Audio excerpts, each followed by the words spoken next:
So here, we're going to be adding polynomials using algebra tiles. So first off, we're going to be adding 2x squared plus 3x plus 5 to the polynomial x squared plus 5x minus 1. So first of all, when we're using algebra tiles, we're going to get our tiles and we're going to put in the corresponding tiles with our polynomial. So right now we have 2x squared. And so what we're going to do is we're going to get 2x squared tiles. So now we have 2x squared that represents our 2x squared in our first polynomial. And then we're going to have a 3x. And so here's some x's right here. We're going to get 3 x's down, so that will represent our 3x. Let's scoot these up a little bit. And then we have 5. So let's get 5 1 tiles.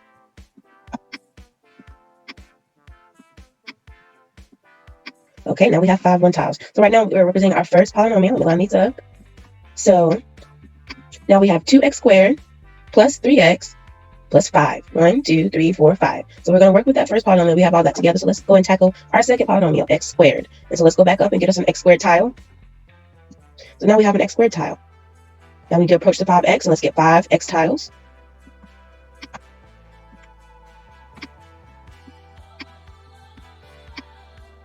So now we have 5 x tiles.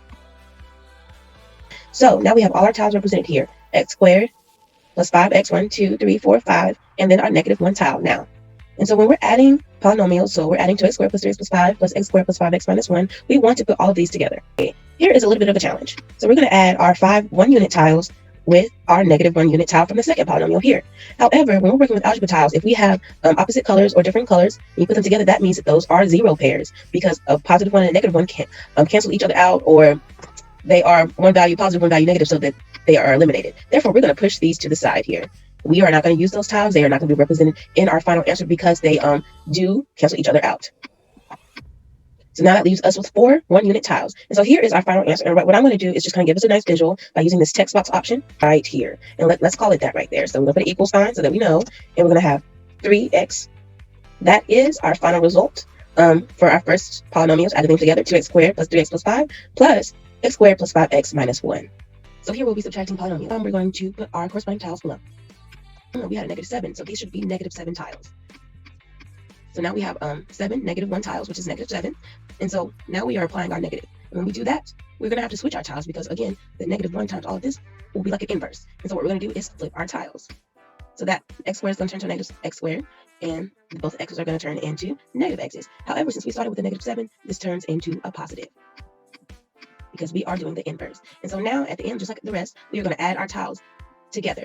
And so we have a few 0 pairs. And of course, when we have 0 pairs, they cancel each other out and they are not included in the final result. Another 0 pair. We have one more 0 pair. We have our 8 1-unit squares and then our 7 from the other polynomial squares. 8 plus 7 is 15, so we have 15 squares here. So we have 4x plus 15.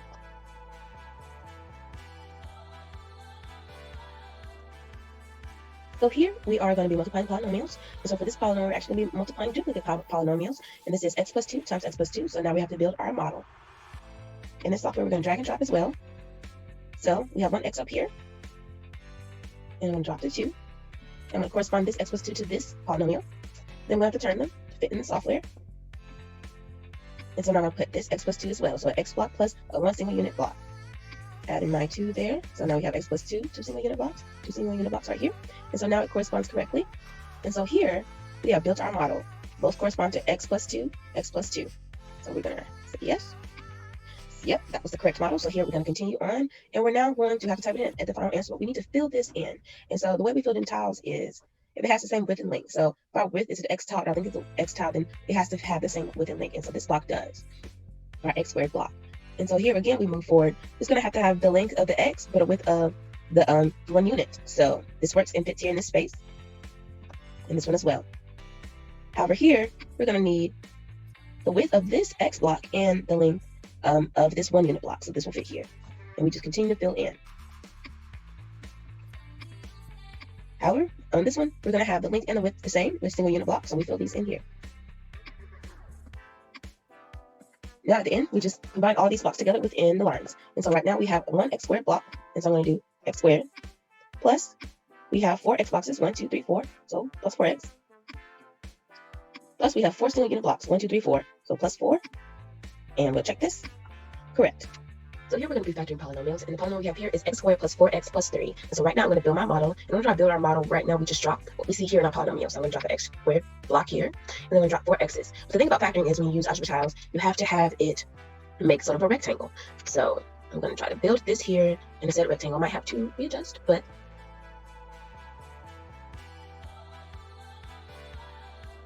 now we're looking at a shape that is not necessarily the model that we want.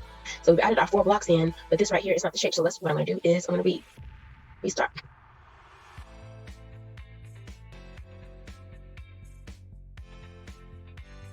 It. And so I have x squared block, 4 x blocks, 1, 2, 3, 4, and then 3 single unit blocks. And so I built my model, and it looks like a rectangle. Great, so now I have to factor my expression. So the way we factor our expression, after we have algebra tiles laid out in the correct form, we use the width and the length to determine our factors. So right now we have, for the length, for the width, we have an x block in the green, and then we have 1 single unit block. So up here, I'm going to put an x block and turn it again, just so that we can have a correctly shown length and width. And so here, I'm going to just put the tile up there, and that represents our x plus 1 factor. And so on the other side, we also have a length of x right here, beside our x squared block. But then we have 3 unit blocks that represent the rest. And so this comes out to be x plus 3. And so on one side on our length is x plus 3 is our factor, and on our width it's x plus 1. And so when you put x plus 3 times x plus 1, that will get you our polynomial, and we have factored.